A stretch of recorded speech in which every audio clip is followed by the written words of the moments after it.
আমি মরিয়ম 5টি বাসায় নিয়মিত কাজ করে মাসে প্রায় 12,000 টাকার মতো উপার্জন করি। আমার স্বামী একটা মুদি দোকানে চাকরি করে, ওর নাম সালাম। আমি প্রতিদিন ভোরে ঘুম থেকে উঠে ঘরের সমস্ত কাজ করে অন্যের বাসায় কাজ করার জন্য ছুটি। মাস শেষে যা পাই তা থেকে সংসারের টুকিটাকি খরচ করি আর বাকি টাকা জমানোর চেষ্টা করি। কারণ আমার অনেক ইচ্ছে, মানুষের বাসায় কাজ করা অনেক কষ্টের। এসব কাজ ছেড়ে দিয়ে একদিন গ্রামের বাড়ি গিয়ে ছোট্ট একটা ব্যবসা করব। মাস শেষে আমি আমার স্বামী সালামের কাছে 5,000 টাকা করে জমা দিই ডিপিএস করে রাখার জন্য। সেই হিসেবে এখন আমার প্রায় 3 লাখ টাকার মতো হবে। আমি কিছুদিন আগে দ্বিতীয় বাচ্চার মা হয়েছি।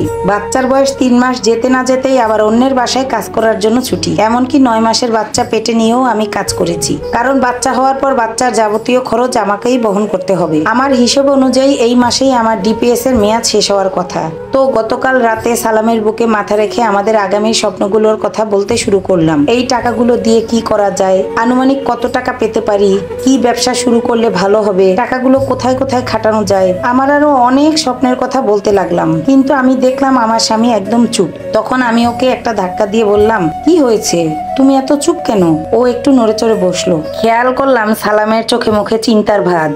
মাথার উপর ফ্যান চলছে, তারপরে ওর শরীরে প্রচন্ড ঘাম।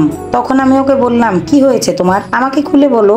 তখন সালাম বলল, ও নাকি একটা টাকাও ডিপিএস এ জমা দেয়নি, ও নাকি সব টাকা খেয়ে ফেলেছে, ও নাকি কোনো অ্যাকাউন্টই করেনি আমার নামে। এমনকি আমার বাবার বাড়ি থেকে উত্তরাধিকার সূত্রে কিছু টাকা পেয়েছিলাম, সেগুলোও নাকি সে খেয়ে ফেলেছে।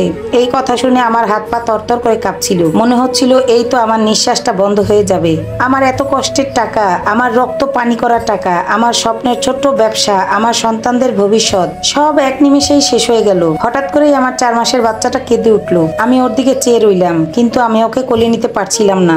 আমার হাত থরথর করে কাঁপছিল, আমি ওকে ছুতে পারছি না। মনে হচ্ছে এই পৃথিবীর কোনো কিছুই আমাকে স্পর্শ করছে না। কিছুক্ষণ পর কোনো রকমের আমার ছেলেটাকে আমি কোলে নিলাম। সারা রাত আর ঘুমাইনি, বসেই রইলাম বিছানায়, কোনো কান্নাও আসছে না। আমার শুধু মনে হচ্ছে শরীর থেকে এই না আমার হৃৎপিণ্ডটা বেরিয়ে গেল। আর একটাও কথা বলিনি আমি সালামের সাথে। কার সাথেই বা কথা বলবো, কাকে বিশ্বাস করব? সংসারের অভাব অনটন মেনে নিয়েছিলাম, কিন্তু প্রতিদিনে আমি কি পেলাম, কাকেই বা বিশ্বাস করব? সন্তান হওয়ার সিজারের পুরো খরচটাও পর্যন্ত আমি বহন করেছি।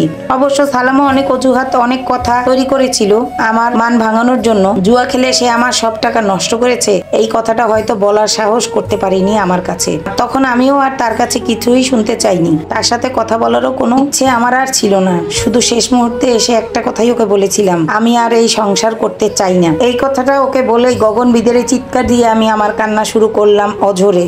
এত বড় প্রতারণা মেনে নেওয়ার মতো মানসিক শক্তি তখন আমার আর ছিল না। আমি আর নিতে পারতেছিলাম না। এক কাপড়ে সন্তান দুটোকে সাথে নিয়ে 15 বছরের সংসার ছেড়ে আমি চিরবিদায় নিলাম। আর একটা বারও পিছন ফিরে চাইলাম না। কার দিকেই বা চাইবো, ওই প্রতারকটার দিকে?